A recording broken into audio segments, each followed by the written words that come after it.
Aqui tá bom? Da cápsula, isso.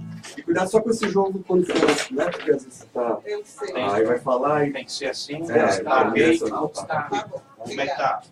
Ok. Eu Eu acharia melhor para tu evitar essa posição, porque com o tempo, né, com o decorrer da conversa, você vai ficar mais à vontade, aí para ele ficar... Ele já sabe. Não, eu já captei, foi antes de dizer Acostumado, tudo. né, Joyce? Isso. Ele já sabe. Não, e aí, porque alguns papéis aqui eu vou ficar recorrendo. Isso, mas como o campo de visão vai ser para cá, não é melhor. Perfeito. Tá perfeito, tem razão. Vocês estão com o programa já há quanto tempo? Recomeçamos aqui em novembro. Ele foi parado em julho, né, Márcio? Ele foi parado em julho. 17 de fevereiro até o dia 14, não, 16 de junho. Aí a gente abriu espaço para alguém que falou mal de um projeto. Na verdade, reclamou que o já está no ar, viu, gente? Podem dar bom dia para todo mundo. A água aqui. Foi no susto aqui, viu? Vamos lá, quer água, gente? Água de lá. Aí você viu? Oi? São os bastidores. Mas também assim, essa história está no ar. Vamos lá então, gente. Eu tenho um código de ética aqui e a minha ideia é começar falando o artigo, né? Sim. Fique à vontade. Eu acho que isso é fundamental para a gente poder. Você mostra essa. É bom que ela conseguiu essa versão que eu não estou. Eu tenho alguns e eu vendo a R$100. Não, mas a comissão de ética estadual você tem que conseguir, não é possível. Não, O presidente mas o tempo de certo bonito. senão, Márcio, eu vou ter que redigir uma nova. Atitude Não, na popular. verdade, você vai fazer uma Música de intervenção. qualidade. Jornalismo de verdade. Democracia pra valer. Só com a participação de você. Democracia no ar. Um programa do Movimento Democracia Participativa. De segunda a sexta, às 10 da manhã. Com reprise às 5 da tarde e 10 da noite. Apresentação e produção de Márcio Rodrigues. Participações especiais de Antônio Carlos e Souza Júnior. Aqui, na Atitude Popular. Onde você escuta música de qualidade e jornalismo de verdade. Atitude Popular. Música de qualidade e jornalismo de verdade. Assessora da Assembleia, tem presidente da Comissão de Ética e da CEI. Comissão de Ética Estadual. Da CEI. Acho que ele foi isso.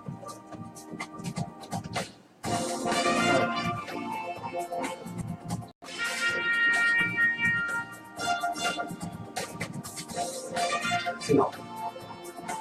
Meu? Vamos lá então, juntos somos mais fortes. Agora 10 horas 2 minutos. Começa a partir de agora o programa Democracia no Ar, aqui na sua web rádio Atitude Popular, com retransmissão pelas rádios Liberdade AM, 1310, Canudos FM 104,9 de Boa Viagem. Essa no decorrer da sua programação local. Aí da web rádio Fetrace, e também estamos ao vivo através da página Democracia Participativa, aí do Facebook. Alô, você do Facebook, bom dia a todos e a todas. Apresentação e produção, Márcio Rodrigues. Participações especiais de Antônio Carlos e Souza Júnior. Abertura técnica comigo, Jonathan Neto. Democracia no Ar é um programa do movimento Democracia Participativa. Nós temos o apoio cultural Fetrace, Mova-se, Sinfarce, o Show Advogados Associados e Sintaf. Agora 10 horas 3 minutos, comando é dele, Márcio Rodrigues, bom dia! Bom dia, Jonathan Neto, obrigado pela audiência. Amigos ouvintes, estamos começando mais uma edição do programa Democracia no Ar, um espaço dos movimentos sociais do Ceará.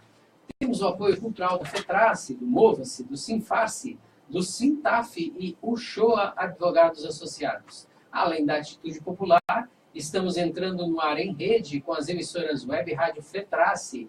Obrigado pelo carinho da audiência, Liberdade AM, lá de Boa Viagem. Logo depois dessa edição aqui na Liberdade AM, temos o repeteco dessa edição na Canudos FM, que não transmite em rede por ser uma rádio comunitária.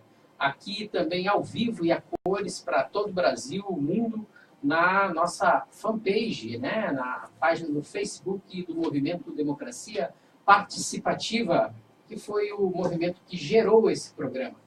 Esse que é um espaço para dar vez e voz aos esquecidos e criminalizados pelos meios de comunicação tradicionais. Aqui os sindicatos, as organizações em defesa do meio ambiente, os movimentos por direitos humanos e os defensores dos direitos difusos serão ouvidos e poderão se manifestar de maneira livre e independente, ouvir representantes de minorias e ampliar a voz de quem não possuía um canal de comunicação.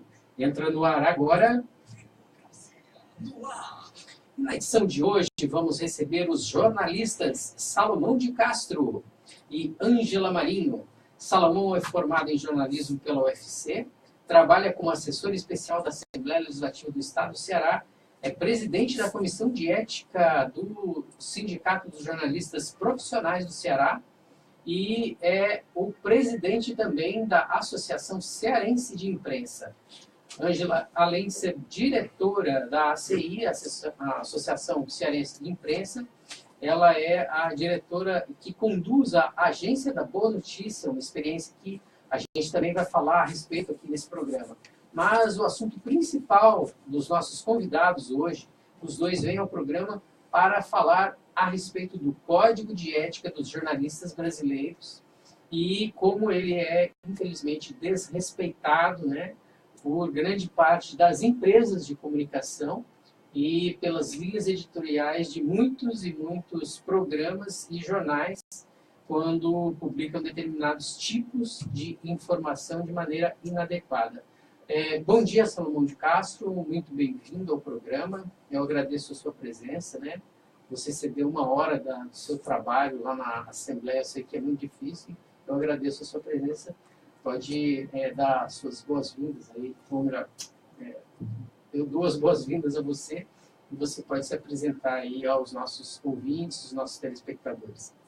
Muito bom. Bom dia, Márcio. Bom dia, João, Ângelo e os amigos que estão nos ouvindo nesse momento. Fiz um esforço porque achei muito interessante o teu convite e é uma temática que é sempre importante a gente estar colocando, porque nós que fazemos parte das comissões de ética, e a Ângela, que já fez parte da comissão de ética estadual e a nacional também, nós temos uma missão, nós temos a atribuição de divulgar o Código de Ética, de tornar o Código de Ética cada vez mais conhecido, e mais do que isso, zelar pelo cumprimento dele, para que os artigos que foram colocados lá, enfim, tudo que é fruto de uma elaboração conjunta, um código que, na verdade, ele já tem 4 versões, nós estamos agora na 4ª versão dele.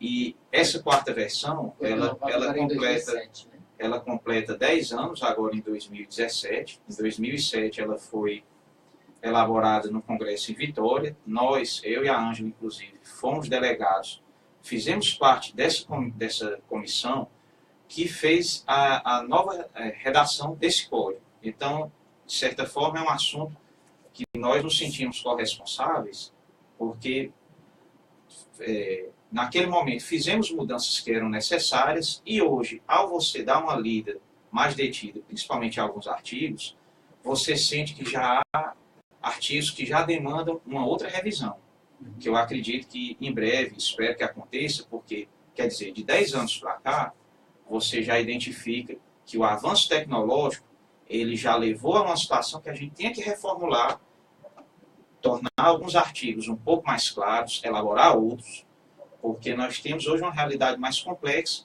que não é ainda de todo abarcada por esse código. Agora, estando ele em vigor, nós temos que zelar e buscar o cumprimento dele e a sua divulgação, né?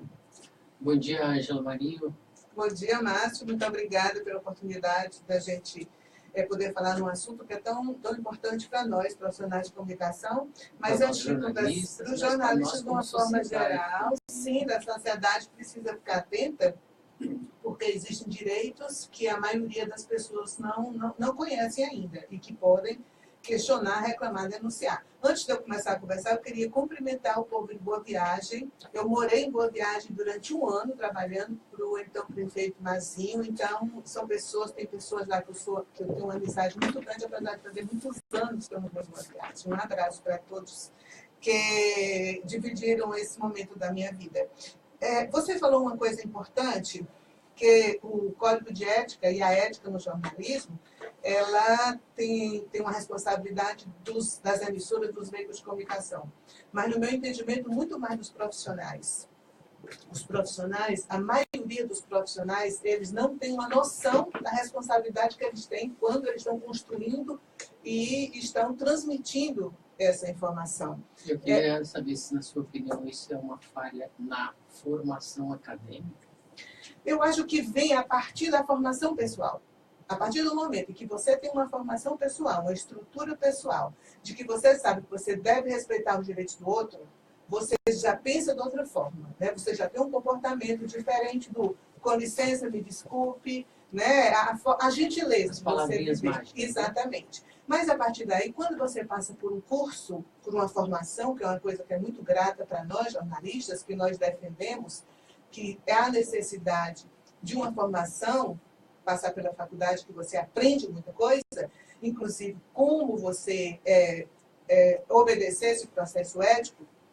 Aí eu reconheço que os cursos de jornalismo, pelo menos daqui do Ceará, que a gente conhece mais de perto, não oferecem a formação necessária para o conhecimento do Código de Ética dos jornalistas, para o que seja deontologia, para quais são as obrigações, os direitos e deveres desses profissionais. E você vê na televisão, principalmente, que quando a gente se refere a respeito disso, a gente se refere principalmente às emissoras de televisão e aos programas policialescos, o Código de Ética sendo desobedecido diariamente, as pessoas sendo desrespeitadas diariamente, principalmente as minorias, as mulheres, as prostitutas, os travestis, os pobres, os negros, as pessoas que não têm conhecimento dos seus direitos e até se expõem numa tentativa de buscar soluções para os seus problemas, quando essas soluções deveriam ser apresentadas pela sociedade civil organizada, pelos gestores públicos. Nesse caso, você acredita que deveria haver uma modificação no modelo educacional, ou seja, ampliar o número de horas-aula para discutir a questão deontológica? Você enxerga alguma... tem alguma sugestão, né, a ser sugerida? Para começar, eu acho que os cursos de jornalismo deveriam afinar mais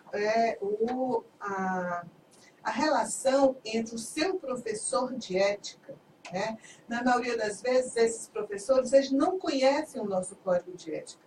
Não tem, eu fiz uma pós-graduação e eu tive uma disciplina de ética numa instituição de ensino superior aqui, que o professor de ética, que era um formado, tinha doutorado em filosofia, não sabia que existia um Código de Ética dos jornalistas. É complicado, né? Então, eu acho que existe assim, um pouco caso, na verdade, né? O Código de Ética, gente, está ao acesso de qualquer pessoa, de qualquer cidadão. E eu vou dar até o endereço aqui, www.fenaj.org.br. Código de Ética. Quem está me assistindo aqui pela web, você vai encontrar essa logomarca aqui, essa figura aqui. Você clica em cima e você vai ter acesso, porque é importante que qualquer cidadão tenha conhecimento de que tem o direito de fazer uma reclamação. Como você chama a atenção do Código, Márcio? Eu queria ler um artigo aqui. O artigo 6º diz o seguinte: é dever do jornalista, no item 7, no item 8, é dever do jornalista, artigo 6º, é dever do jornalista respeitar o direito à intimidade, à privacidade, à honra e à imagem do cidadão. O que isso quer dizer? Que essas emissoras de televisão não podem divulgar nos programas policialescos a imagem de uma pessoa que foi presa sob suspeição. Até mesmo porque quando você é preso, fora em momento de flagrante delito, que não é todo preso que vai preso em flagrante delito, ele é apenas um suspeito, né? Exatamente. Mas em todos os programas policialescos que invadem aí cerca de 7 a 9 horas diárias na programação das televisões, somente aqui em Fortaleza e região metropolitana, a gente vê algo completamente distinto disso, né, Salomão? Mas a informação que eu tenho é que são 22 horas diárias de produção de programas policialescos. 22 horas, né? E só concluindo esse meu raciocínio para passar para o Salomão, a Constituição diz que a imagem da pessoa só pode ser divulgada pela imprensa depois que o processo transitar em julgado. Quer dizer, depois que você é preso, se realmente é construído um inquérito, esse inquérito vai para a justiça, você passa por um julgamento aqui no Brasil, anos e anos depois, se você for condenado e recorrer, e esse recurso for aceito ou não, depois que transitar em julgado na última instância, que agora é a segunda instância, você sim poderia ter a sua imagem divulgada pelas emissoras de televisão. Porque antes disso você... Mas em referência àquele crime que você cometeu lá atrás, sim, né? Sim. Então, o que acontece hoje em dia, se você for absolvido, a sua imagem já ficou lá atrás. Os professores de ética que são compromissados, eles usam a imagem do travesseiro de penas. Você destruir a imagem de uma pessoa é como se você pegar um travesseiro de penas e abrir na torre de uma igreja. Depois, como é que você consegue recuperar essas penas? Nunca. Márcio, eu acho que as questões que a Ângela coloca, elas são bem pertinentes e elas têm a ver um pouco com o nosso cotidiano. Tem alguns aspectos que a gente precisa levar em conta.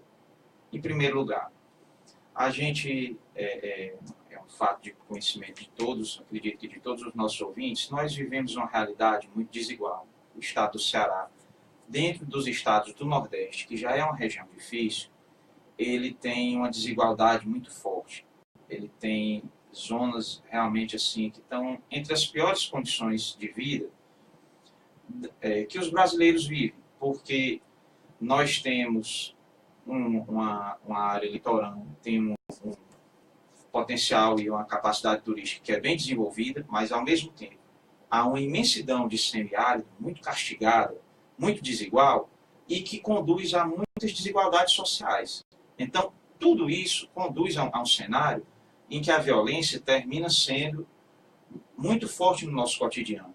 De alguma forma, sempre é. Ainda que não sejamos vítimas dela, ou pessoas próximas a nós, mas nós estamos naquela zona que as pessoas colocam, de usar aquela expressão que muita gente questiona, mas de você dizer a sensação de insegurança. Então, essa indústria, de certa forma, que é muito baseada, a partir disso, né? Se constitui uma realidade em que há vários programas com esse conteúdo policial, que o termo termina se usando policialismo, explorando diversas situações que acontecem, elas vão conduzindo enfim, a partir do que a própria Ângela estava comentando, a um desrespeito cotidiano do código. E assim, se você fosse conseguir medir isso tecnicamente, a gente teria que fazer uma medição no Ceará de por dia, quantas vezes ele está sendo descumprido. E aí a gente teria material de pesquisa aí para anos. Mais ou menos como o sonegômetro, né? O número ia girando e não ficaria parado em momento algum. E aí é importante um programa como o seu, como o nosso que estamos tratando aqui. Esse programa não é meu, na verdade, esse programa é da sociedade cearense. Você é um porta-voz da sociedade. A partir do momento em que a gente abre espaço para o contraditório, claro. Já que nos veículos tidos como tradicionais, né? As TVs, as outras rádios, e até mesmo os jornais impressos e as revistas, não se abre espaço para discutir esse tipo de temática, né? Então, Márcio, é interessante, a partir até do que a gente estava comentando aqui, por exemplo, nós estamos sendo ouvidos nesse momento agora, a estrutura do próprio programa, imediatamente, muito mais do que talvez em outras cidades do interior, por exemplo, pelas pessoas de boa viagem, né? E aí é uma preocupação que eu termino tendo como presidente da comissão, e já dividi isso com colegas da própria comissão e colegas jornalistas que são externos à comissão, é a de que é o seguinte: se o código ele já é pouco divulgado aqui em Fortaleza, na região metropolitana, num espaço onde há uma concentração muito forte de jornalistas, de professores, de estudantes, de pessoas que militam na área da comunicação, sem desmerecer, mas imagine como é essa realidade no interior do estado. Então, por exemplo, eu tenho acesso a partir de situações mesmo profissionais a grupos de WhatsApp que são de produção de conteúdo que vem muitas vezes do interior do estado, produzidos por profissionais de comunicação. E aí, muito desse conteúdo que chega, Márcio, infelizmente, são situações as mais humilhantes que você puder imaginar. E as pessoas vão divulgando aquilo, supostamente como se tivessem a praticar jornalismo. É verdade. E em determinados momentos, alguém que está no grupo e que tem o domínio completo do que está acontecendo, tem que dar um freio e dizer o seguinte: meu amigo, não divulgue isso. Esse tipo de vídeo, da forma que está, da forma que ele está colocado, ele produz um conteúdo que ele é muito negativo em primeiro lugar para você. Uma família que se sinta atingida por uma divulgação como essa, isso vai gerar talvez um processo para você em uma outra esfera. Jornalismo não é isso. Tem um determinado momento que a gente tem que dar um freio, porque você recebe, e hoje, infelizmente, aí são as consequências desse avanço tecnológico que a gente tem. Por conta dessa nova realidade, a gente recebe vídeos feitos de uma forma amadora e em situações muito fortes que você, às vezes, se não tiver bom senso, e aí, no caso, esse bom senso cabe aos profissionais que estão atuando em empresas de comunicação, aos editores, aos repórteres, às pessoas que colocam aquele conteúdo no ar, tem que haver uma discussão sobre determinados conteúdos no seguinte termo: nós vamos exibir isso ou não? Eu queria só, antes da Ângela fazer a intervenção, Ângela, lembrar que, nesse sentido, Salomão, Ângela e os nossos ouvintes, nossos telespectadores, a gente precisa lembrar daquela célebre, entre aspas, apresentadora do SBT chamada Sherazade, né? E que ela, ao relatar e fazer um comentário a respeito do absurdo que aconteceu, flagrante, contra os direitos humanos, né, da prisão de um menino, né? Ele não chegava a ser um adulto já, ele ainda era um adolescente. Ele foi preso pela população porque suspeitava-se que ele havia furtado determinado produto nas imediações ali de uma praia do Rio de Janeiro. Ele foi preso, aí voltou a imagem da matéria, voltou para ela, né? E ela, ao invés de dizer que aquilo lá era um absurdo, ela diz justamente o contrário, ela incentiva, né, a justiça pelas próprias mãos. Esse tipo de coisa... Veja, mas só para finalizar um pouco esse raciocínio, infelizmente, muitas vezes os profissionais de comunicação, eles acabam reproduzindo aquilo que o Gessé de Souza, que eu considero hoje o autor que melhor reflete sobre a realidade brasileira, ex-presidente do IPEA, produtor de vários livros super interessantes, mas ele faz uma leitura em um desses livros que se chama A Ralé Brasileira, e ele trata o seguinte: há um determinado conjunto de pessoas que, de certa forma, até tem a ver com a proposta aqui do programa, quando você fala dos excluídos, das pessoas que, enfim, as minorias, os setores, segmentos sociais que são invisibilizados, são colocados em uma situação à margem de uma determinada sociedade, que tem padrões, enfim. O Gessé, ele faz uma leitura de que é o seguinte: tem pessoas que, a partir de uma rede invisível de valores construída na sociedade, eles são tratados como não humanos. E muitas vezes, infelizmente, os nossos colegas jornalistas, eles fazem esse tratamento também. E esse tratamento se dá em programas como esse.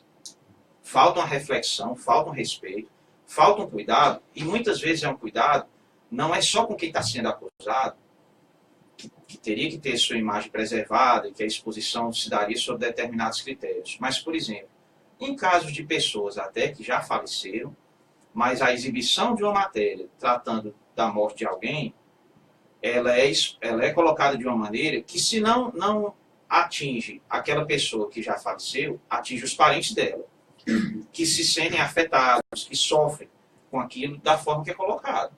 Então, é uma série de questões que a gente tem que estão presentes no código, que cada artigo de alguma forma contempla tudo isso aqui que a gente está colocando, e que nós temos que procurar fazer com que situações desse tipo não se repitam, ou pelo menos que se reduzam. Quando a gente, mas permita, a gente fugiu um pouco do Código de Ética dos Jornalistas e abriu mais a discussão para outras formas de fazer comunicação, né? Inclusive pela internet. E a internet é terra de ninguém pode controlar, né? É uma coisa muito mais difícil de você fazer a discussão. Aconteceu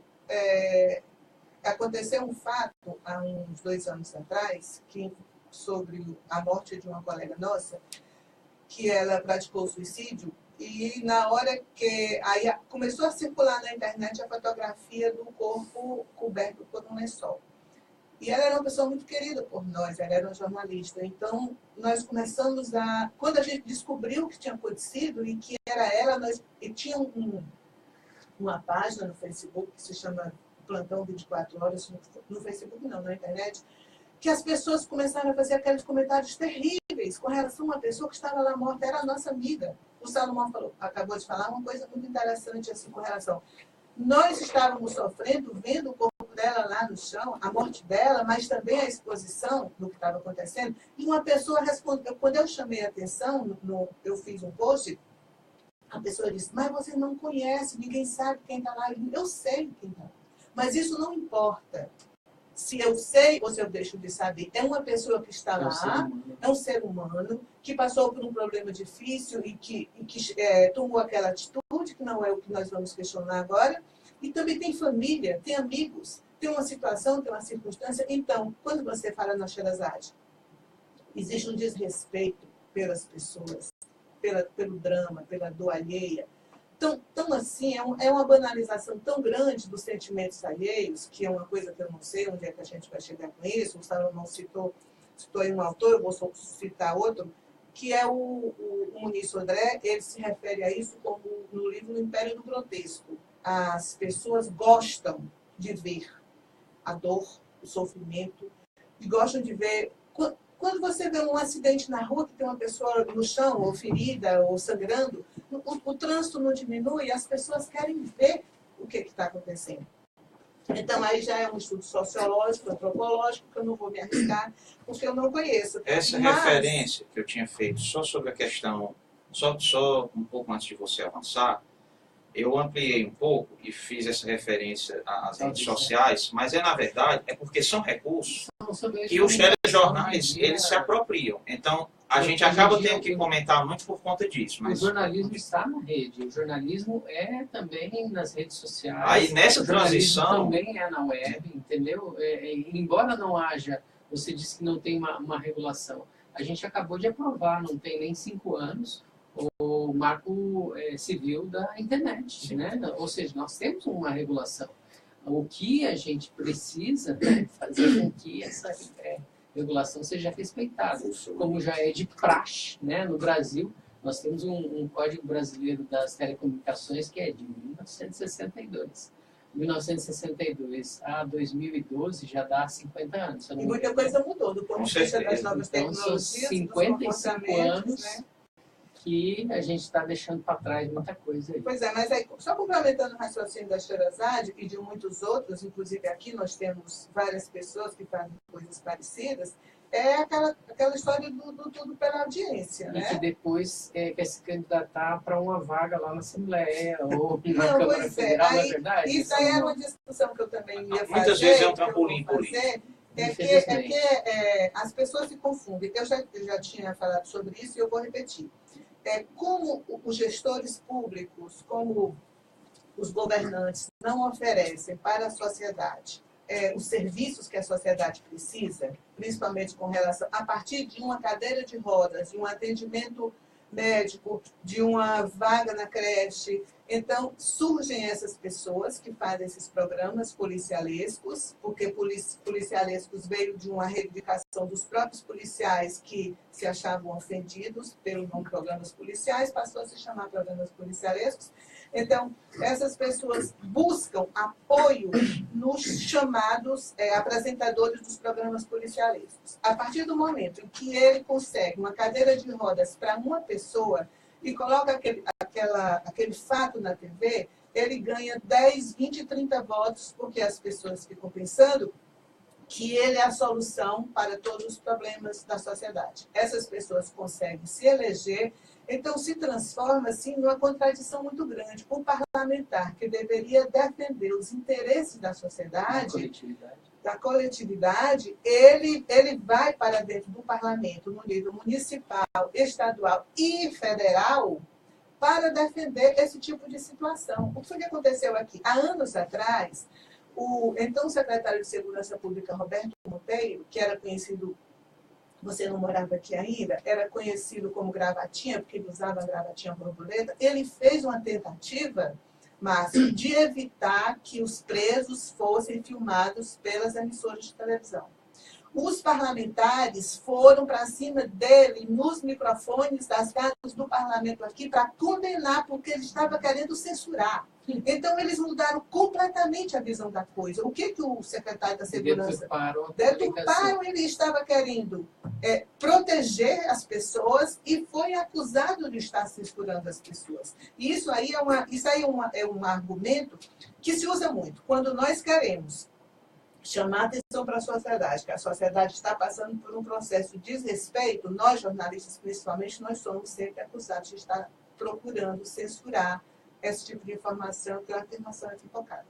Completamente. Eu gostaria de pedir licença aos nossos convidados e convocar agora ele, o homem da voz de ouro da Atitude Popular, Jonathan Neto, para o nosso intervalo. Isso foi meia hora, né? Rapaz, é rápido. Vamos lá então, 10 horas 31 minutos, é rapidinho, um breve intervalo, uma breve intervenção, apenas para agradecer a você que está ouvindo aí pelas rádios retransmissoras, bem como você que está curtindo através da página Democracia Participativa aí no Facebook, e dizer, né, que estamos aí com o programa Democracia no Ar, que é um programa do movimento Democracia Participativa. Nós temos o apoio cultural FETRACE, Mova-se, Sinfarce, o Show Advogados Associados e Sintaf. Agora, 10 horas 32 minutos, voltamos com a segunda parte do programa Democracia no Ar com Márcio Rodrigues e convidados. Com você, Márcio. Opa, obrigado, Jonathan. Obrigado pelo carinho da audiência, esse pessoal que está aí nos assistindo, nos ouvindo.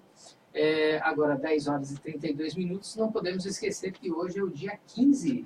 Hoje é o dia 15 de março de 2017, o dia que começa a reação contra ele mesmo, gente. O MT da lista da Odebrecht. É ele que ganhou aí 10 milhões de reais para poder comprar o impeachment da presidente Dilma Rousseff. Exatamente, é o dia que todo o povo brasileiro deveria ir para a rua, né? Se você ainda não foi, não se esqueça, viu? As manifestações são na rua, não são atrás do computador. E a gente gostaria de manter informado aí os nossos queridos e caros ouvintes que hoje várias categorias vão fazer greve para barrar a reforma da Previdência deste governo de banqueiros e patrões. Ocupar as ruas pelo nosso direito de aposentar, né? A gente tem exemplos aqui do estado de Minas Gerais, né? O Sindiúti lá de Minas Gerais, né? Os professores paralisaram hoje, estão na Praça da Estação, lá em Belo Horizonte, né? O que mais? Temos aqui os sindicatos de professores das escolas particulares, eles vão parar as escolas e vão também para o mesmo canto lá na Praça da Estação. A Fazubra também vai para a Praça da Estação lá em Minas Gerais. Nós temos vários relatos aqui de todos os cantos. Aqui em Fortaleza, né, aqui na capital cearense, a concentração está se dando desde as 8 horas da manhã. Existem imagens, fotos, dando conta de que já estão ocupados os pontos lá da Praça da Bandeira, né, na frente da Faculdade de Direito da Universidade Federal do Ceará. O dia de lutas teve paralisação de ônibus e metrô também em São Paulo, e a promessa é de que a partir das 16 horas vai ser uma grande ocupação da Avenida Paulista. Aqui no Ceará a gente tem imagens, inclusive, de algumas manifestações, além daquilo que está acontecendo lá na Praça da Bandeira, de alguns pontos isolados aqui das rodovias federais que cortam a região metropolitana de Fortaleza. Além disso, temos relatos também de que estão acontecendo atos em Iracema, estão acontecendo também em... Deixa eu ver aqui, vamos lá. Já passo uma informação aqui para você. Vamos lá. Enquanto você encontra, eu queria fazer um comentário sobre hoje de manhã, antes de sair de casa, eu estava vendo as emissoras de televisão, a cobertura das emissoras de televisão.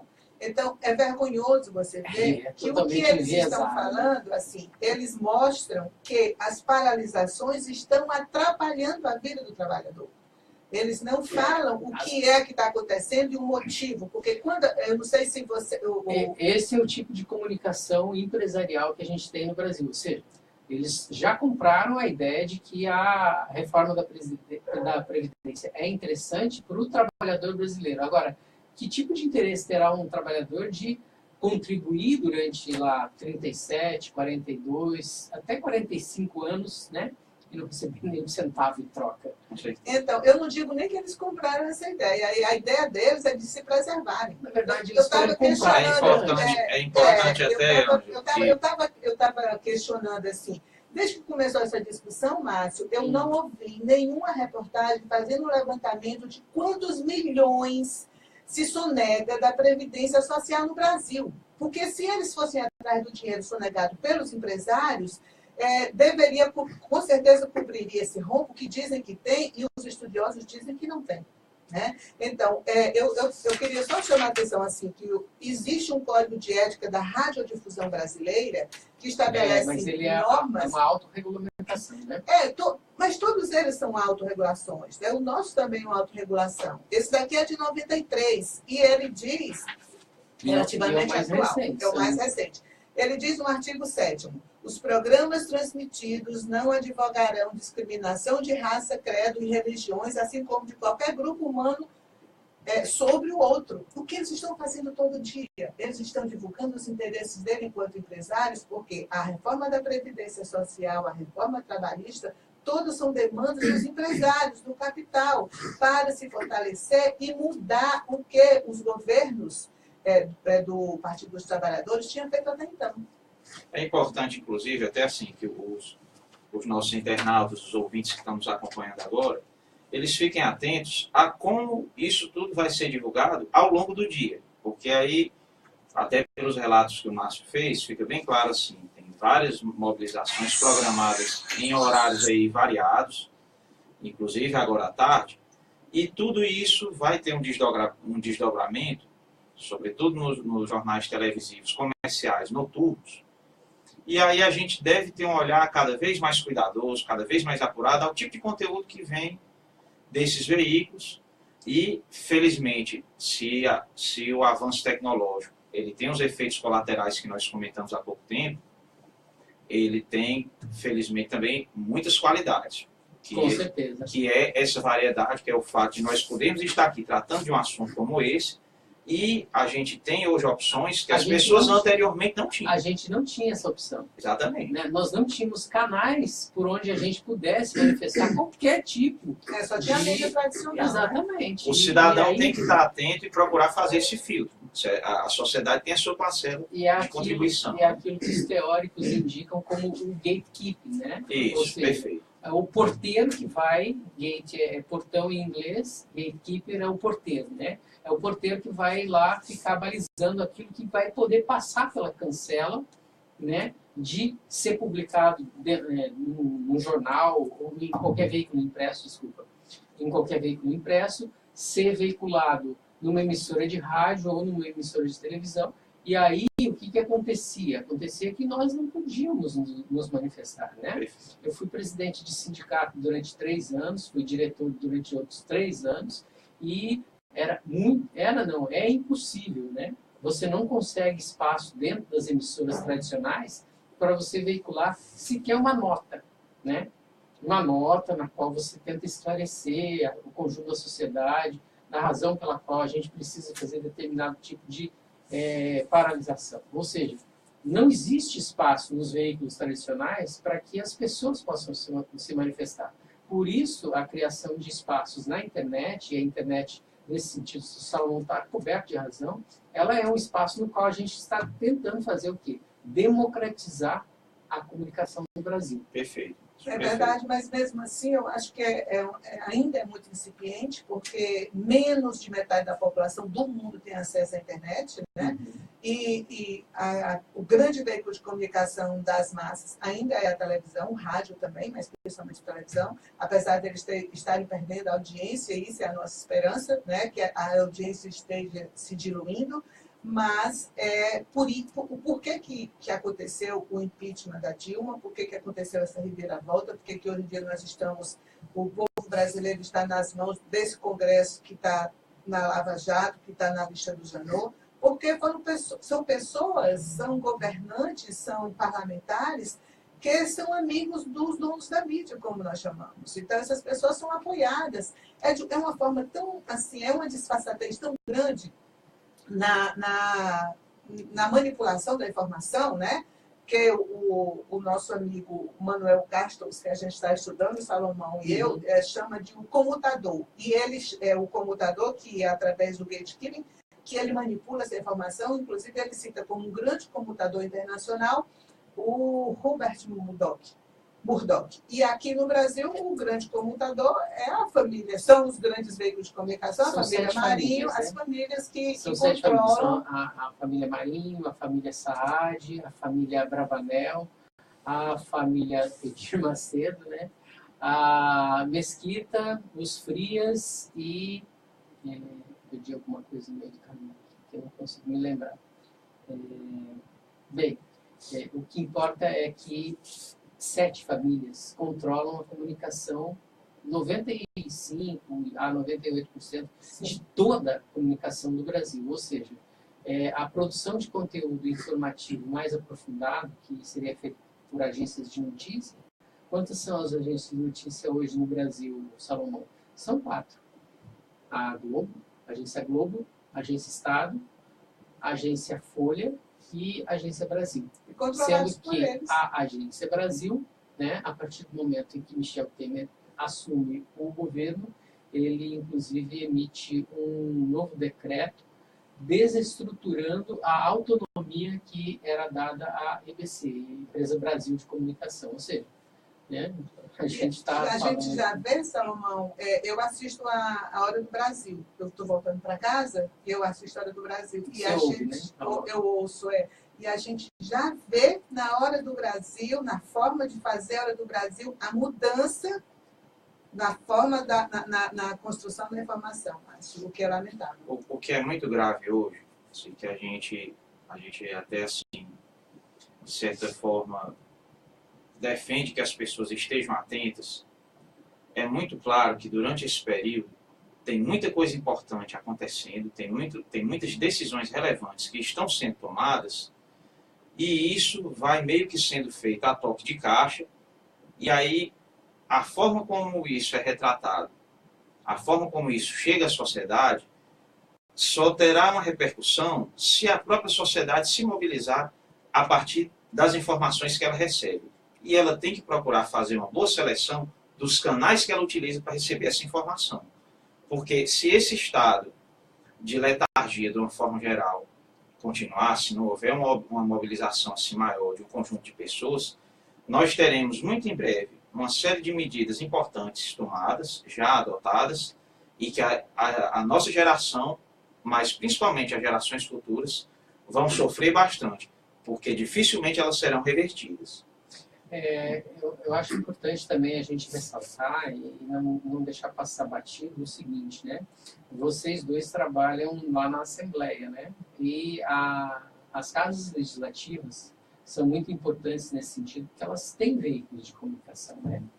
E é óbvio, é aí que a sociedade civil organizada, a sociedade vai poder começar a reagir a essa completa ocupação, né, do espectro eletromagnético, por onde circulam, né, as ondas do rádio ou da televisão, podem ser ocupadas também, né? A própria TV Assembleia, em determinadas coberturas, é muito melhor do que a melhor produção da emissora líder. Então, né? Quando você falou que a sua experiência como presidente do sindicato, a dificuldade que você tinha de fazer a divulgação das informações da categoria, eu percebo, né, também nas nossas necessidades para divulgar as informações da nossa categoria, que as emissoras, a TV Assembleia, a TV Fortaleza, a TV Ceará, a TV Universitária, né, as TVs públicas, a Rádio Universitária, as TVs públicas e a TV estatal, elas são um respiro nesse processo. Nós conseguimos, é uma forma mais democrática de você conseguir se informar, mas também são emissoras de uma audiência muito baixa. As pessoas não têm muito interesse de assistir. Aí aqui está, Márcio, tem uma discussão. Por que os programas policialescos, eu vou voltar para esse assunto, têm tanta audiência? Primeiro, não tem tanta audiência assim. Né? Tem um mito que tem muita audiência. E eu tenho uma posição com relação a isso, que eu já discuti muito sobre isso. O bairro, a periferia, se vê no programa policial. Tem muita gente que vai assistir o programa policial, se vê no sentido de aparece o seu bairro. Então, a partir do momento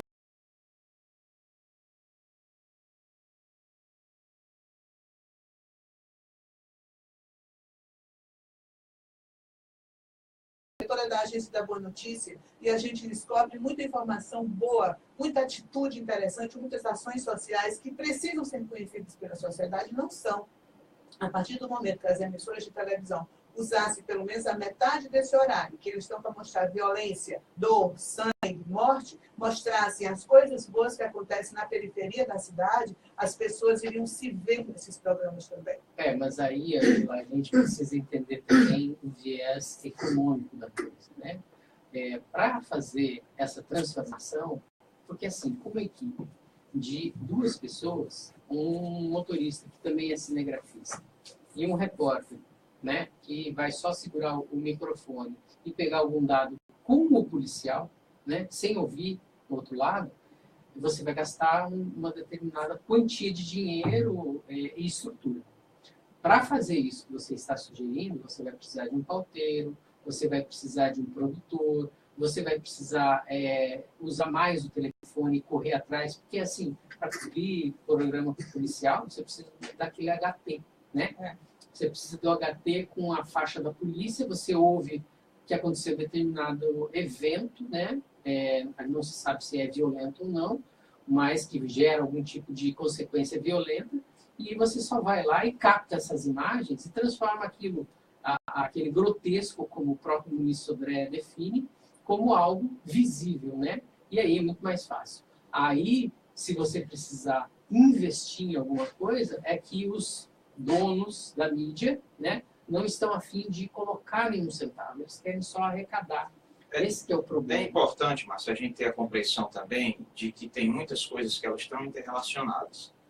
Por exemplo, você percebe claramente o sistema político brasileiro, ele está em crise. Isso aí é de uma forma generalizada, não é algo específico de um partido, não. de uma facção. Bom, é um sistema que está em crise. E como esse sistema... Com 30 partidos, você acha que a democracia... São 32, eu acho. Se eu não me engano, eu acho que está chegando em 39 já. Agora veja, Márcio. Veja, se nós formos acompanhar historicamente, nós que conhecemos o processo político, as relações entre o poder e a mídia, como esse sistema político e a mídia, eles sempre tiveram, de uma forma geral, uma relação muito promíscua, no momento em que esse sistema político está em crise, o modelo de negócios dessa mídia que se sustentava nessa relação promíscua, ele está em crise também. Ele está em crise também. As emissoras, elas não conseguem, as emissoras comerciais, elas não conseguem se reinventar, principalmente se reinventar de uma forma positiva, para manter sua audiência, ou dentro do possível aumentar. É um processo de queda paulatina. E aí, a partir daí, algumas estratégias elas adotam, mas nunca são estratégias de uma melhoria qualitativa. Realmente você não vê. Um trabalho que pode ser feito também com relação a essa coisa do enfraquecimento desses programas que se aproveitam da dor alheia para ter audiência, né, é conscientizar o patrocinador de que não é interessante para ele associar a marca dele a uma marca que transmita violência, a um programa que transmita violência. Eu achei interessante agora, todo mundo sabe da história do goleiro Bruno, que acaba de ser contratado por um time de futebol, e alguns patrocinadores retiraram a marca. Eles retiraram a marca. Então, achei uma atitude bem interessante, bem coerente para eles, que eles não queriam associar a marca deles a uma pessoa que ele está em liberdade provisória, porque as pessoas não leem a informação para saber por que ele foi libertado. O Marco Aurélio Melo, que é o único ministro supremo que eu respeito, o liberou. Por quê? Porque, pelo processo jurídico, ele não deveria estar preso, porque tem uma solicitação jurídica a ser respondida. Ele vai voltar para a cadeia. Mais dia menos dia, ele vai voltar para a cadeia.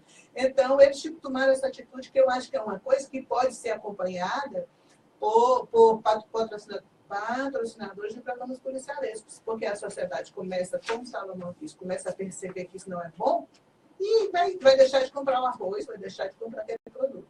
Eu gostaria de pedir licença aos nossos convidados e, novamente, abordar a questão do ato de hoje que está acontecendo aqui em Fortaleza.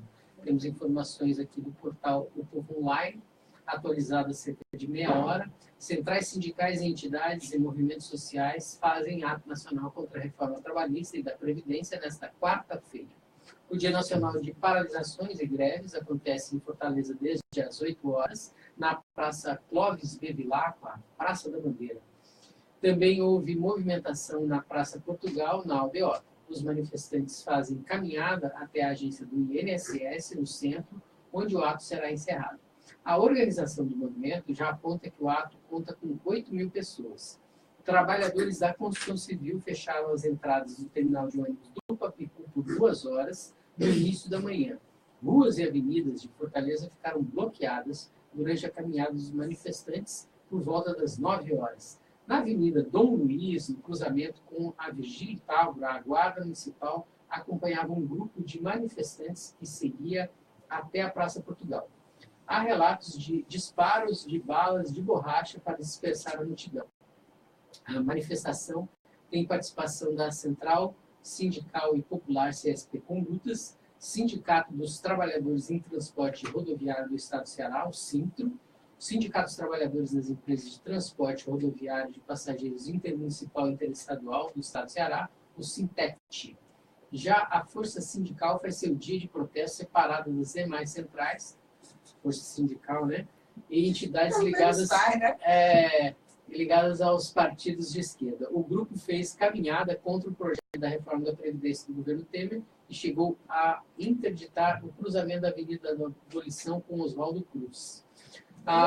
Quer dizer, Márcio, só interrompendo rapidamente, se até a Força Sindical faz, então a situação está ruim mesmo, né? Olha, a situação realmente é periclitante. Eu acho que essa reforma ela subiu no telhado, mas vamos lá, né?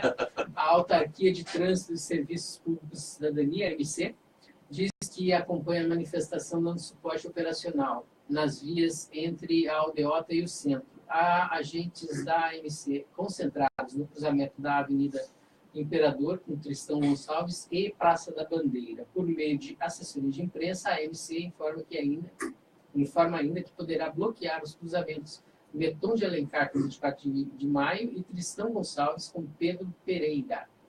A gente tem aqui muitas imagens, né? Realmente está bonito o centro, está todo colorido de vermelho, né? E as pessoas já estão na rua fazendo com que o povo acorde. Afinal de contas, fazer uma reforma da Previdência para você deixar de ter o direito de se aposentar é algo meio absurdo. É preocupante, né? E até porque, eu vou mais além, Márcio, porque nós sabemos que o motivo não é este. O motivo não é garantir que você se aposente daqui a 10, 20 anos. Não, o motivo é garantir. O motivo exatamente o contrário. É que você não se aposente, né?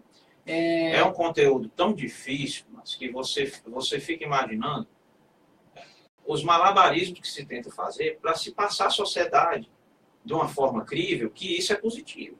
Eu acho que realmente os editores que conseguirem isso, eles podem ganhar o Prêmio Mundial de Química, né? É complicado. Eu chamaria de cinismo. A gente está com 5 minutos para terminar o programa e eu não posso deixar de falar no caso da Dandara. Né? O artigo 11º do Código de Ética do Jornalista diz o seguinte: o jornalista não pode divulgar informações, item 2, de caráter mórbido, sensacionalista ou contrário aos valores humanos. Então, quando se fez a divulgação do assassinato da Dandara pelos veículos de comunicação e pela internet, se foi contra esse artigo, se foi contra a própria Dandara, contra a família, a dor, o sofrimento, o direito à privacidade, a todos os direitos que um ser humano tem. Aí tem gente que defende, mas foi porque o vídeo foi divulgado que se o governador se interessou pelo caso, o governador Camilo Santana recebeu a mãe da Dandara e todo esse processo. Eu discordo, porque, para começar, o vídeo foi divulgado 15 dias depois da Dandara ter morrido. Por que a polícia não tomou as suas atitudes no início, no primeiro dia? Porque quando um corpo é encontrado vítima de violência, é chamada a polícia. Houve uma pessoa que chamou a polícia, tem um vídeo de uma senhora que chamou a polícia. Por que a polícia não foi na hora? E, a partir do momento que o corpo foi localizado pelo Rabecão, por que não houve todo o processo? Se ela fosse uma pessoa rica, uma pessoa poderosa, uma pessoa branca, que não fosse um travesti, com certeza o caso teria se tratado de outra forma. Então, cabe ao jornalista, inclusive nos meios de comunicação. Eu fiz uma discussão com uma colega, e ela no Facebook, ela disse, quer dizer que se eu tiver uma imagem de um crime, eu não vou divulgar? Eu respondi, não. Você não vai divulgar. Por que você vai divulgar a imagem? Você é a polícia. Exatamente. Você vai denunciar o crime, você vai cobrar da polícia, você vai levar as autoridades, vai continuar cobrando das autoridades, mas divulgar uma pessoa sendo assassinada é um desrespeito a todas as regras e a todas as normas existentes e muito mais um desrespeito à família. A senhora, que eu não sei o nome dela, disse que nunca tinha visto o vídeo, mas ia passando na rua e viu na janela. Ela só em ver na janela e ouviu alguma coisa, ela passou mal. Você se coloca no lugar dessa pessoa, né? Então, a dor do outro precisa ser vista também como uma possível dor sua para você respeitar. Então, eu vou voltar a outro caso, que foi o caso... Deixa um tempinho para mim também. Deixa, já. Não, para mostrar como o Código de Ética funciona. Eu vou já concluir. Como o Código de Ética funciona? É importante que as pessoas saibam que funciona. Há 2 anos atrás, houve uma divulgação de um vídeo de estupro por uma emissora de televisão daqui, uma garota com menos de 10 anos de idade, que foi estuprada dentro da própria casa. Uma emissora de televisão divulgou esse vídeo. O SADECA denunciou a Comissão de Ética do Sindicato dos Jornalistas. Esses profissionais foram julgados, notificados, foram condenados diante do Código de Ética desse artigo que eu acabo de ler. E a emissora também foi condenada pelo Ministério Público, pagou uma multa de R$23 mil, é muito pouco para eles, mas pagou. Então, ficou um ensinamento. Então, eu acho que a sociedade precisa ser consciente dos seus direitos e denunciar quando sentir que está sendo desrespeitada. Não é uma situação só sua, não. Se você vê o seu filho vendo uma imagem na televisão, um programa policialesco, que você acha que está ferindo os seus direitos enquanto cidadão, enquanto pai, você pode denunciar. Salomão de Castro. Isso aí que a Ângela comentou tem relação, de certa forma, com o que eu havia abordado no início do programa.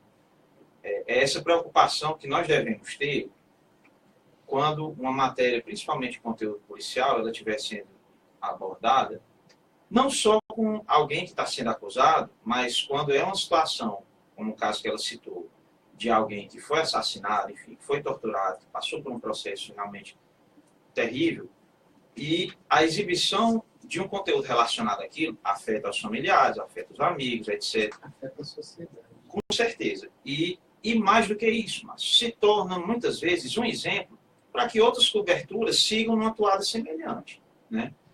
E aí, uma outra, fazer um comentário aqui, não sei quanto tempo a gente ainda tem, mas... A gente tem mais 1 minuto. Mas, basicamente, para fazer uma referência aqui rápida, há um estudo que quem estiver nos acompanhando agora, se tiver interesse, pode procurar, do professor Rogério Cristofoletti, que se chama Comissões de Ética dos Jornalistas, Atuação, Visibilidade e Efetividade. O professor fez uma pesquisa junto à FENAGE, aos 31 sindicatos dos jornalistas do Brasil e as suas comissões de ética, e mostrou que, entre outras coisas, as comissões de ética não têm a visibilidade que deveriam, porque muitas vezes os próprios sindicatos não investem nessa divulgação. E aí, entre as conclusões que ele adotou, é a de que o Código de Ética ele se torna pouco conhecido pelo fato de as comissões de ética elas serem pouco conhecidas. Assim, a sociedade muitas vezes não sabe que ela pode demandar um pedido de uma abertura de um processo e que não é só o jornalista que pode fazer isso. O cidadão comum pode. E nessas conclusões dele, a FENAGE e os sindicatos lá de Pernambuco, de Brasília, do Rio Grande do Sul, do município do Rio, do Espírito Santo e do Paraná, o seu estado, foram aquelas em que as comissões tinham uma visibilidade maior. Justamente porque os sindicatos investiram nessa divulgação. E aí houve casos de processos, houve, no caso de Pernambuco, uma experiência muito bem sucedida, uma parceria entre a Comissão de Ética e o Ministério Público, levando à sociedade como a comissão funcionava e como o Código de Ética deveria ser divulgado para que fosse fiscalizado e cumprido. Essas experiências e outros artigos do Código de Ética, a gente poderia voltar a conversar. Certamente. Daqui a 2 ou 3 semanas, a gente ainda pode combinar, né, quando vocês puderem retornar, porque hoje, infelizmente, a gente não tem tempo para mais nada. Agora são 11 horas e 1 minuto e o programa Democracia no Ar de hoje se encerra. Não sei antes agradecer a presença de Ângela Marinho, Salomão de Castro, que são jornalistas e que já trabalham. A Ângela, no caso, agora está afastada, né, da Comissão de Ética, não se candidatou. Não. Mas o Salomão é o presidente da Comissão de Ética do Sindicato de Jornalistas do Estado do Ceará. Desculpa, Márcio, mas eu preciso dizer uma coisa. Quem quiser denunciar qualquer tipo de coisa junto à Comissão de Ética do Sindicato de Jornalistas do Ceará, o telefone é 3272-2966. O código de área é 85. 85. E o telefone é o 3272-2966. O Sindicato dos Jornalistas fica na rua Joaquim Sá, 545, ali pertinho da Assembleia Legislativa. E nós estamos trabalhando para ampliar esses canais de como o cidadão interagir com a comissão. O WhatsApp ajuda, viu? Tivemos uma reunião em breve e aí vamos adotar algumas medidas para ampliar esses contatos e aí assim favorecer um diálogo nosso com a sociedade, não só para abertura de processo, mas muitas vezes até para dúvidas, para esclarecimento de determinados palestras, pontos. discussões, Exatamente. seminários. Exatamente. Muito obrigado pela presença dos dois. Encerramos aqui o nosso programa Democracia no Ar de hoje e amanhã nós vamos receber aqui o presidente da Amatra Ceará, um juiz do trabalho aposentado e um advogado trabalhista para debater aquela questão do Rodrigo Maia, o amiguinho do MT, que diz que a justiça do trabalho é desnecessária. Agora com ele, Jonathan Neto, o homem da voz de ouro da atitude popular. Democracia no ar. 11 horas 2 minutos. Acabamos de ouvir e de conferir aqui o programa Democracia no Ar, na sua web rádio Atitude Popular, com retransmissão pelas rádios Liberdade AM, com 1310, Canudos FM 104,9 de Boa Viagem, ainda web rádio Fitrace e também você que nos acompanhou aí através da página Democracia Participativa no Facebook. Apresentação e produção dele, Márcio Rodrigues. Intervenções comigo, Jonathan Neto. Democracia no Ar é um programa do movimento Democracia Participativa. Nós temos o apoio cultural da Fitrace, Mova-se, Sinfarce, o Show Advogados Associados e Sintaf. Você continua aqui ligado, ligada na Rádio Atitude Popular, onde você encontra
fazer. Rapaz, mas tu tem que fazer um teto aí, porque a Ângela...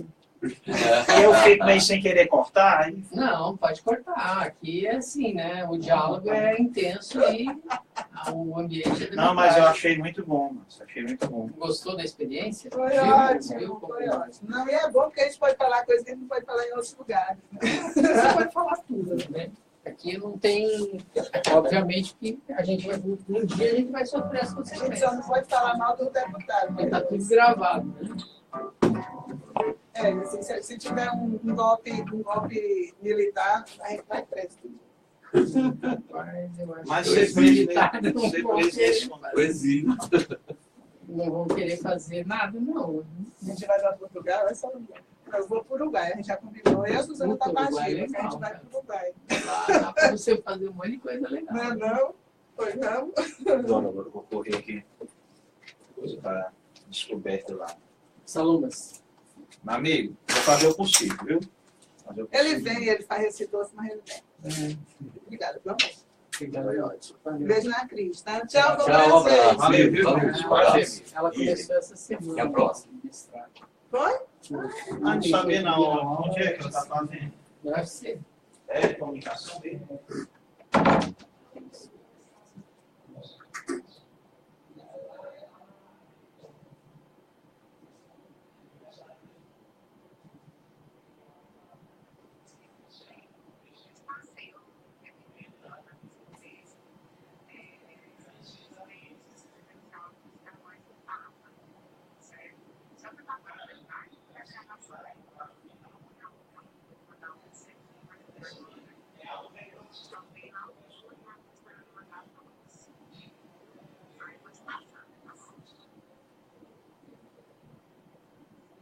Oi, Jocasta, bom dia. Valeu.